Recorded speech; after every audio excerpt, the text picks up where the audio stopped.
All right, today we're going to take a look at this Tandy electronic alien chase game. It comes with the box. The box does have a little bit of wear.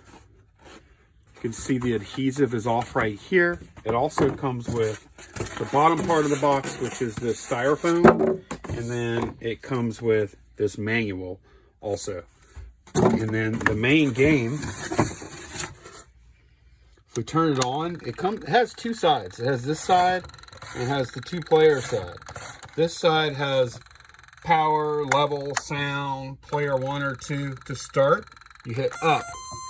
I'm going to control the spaceship down at the bottom. If you're seeing flashing on the screen, it doesn't flash like that in real life. You see the little green guy? That's who I control. So you can see that does work.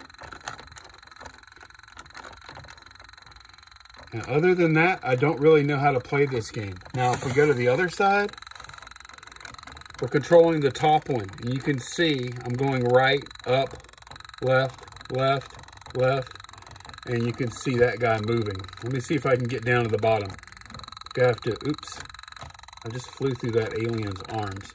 Anyway, y'all kind of get the idea. And I just ran into the other guy, so I think it killed me. I'm not sure. Now I can move again. The cosmetic condition of this thing is really nice. I'll turn it off, and we can look at the battery compartment real quick. And it's not going to ship with batteries. Surprisingly, the foam right here is in good condition, and the battery terminals are clean. So it works great. Good cosmetic condition. Thanks for watching. Bye, y'all.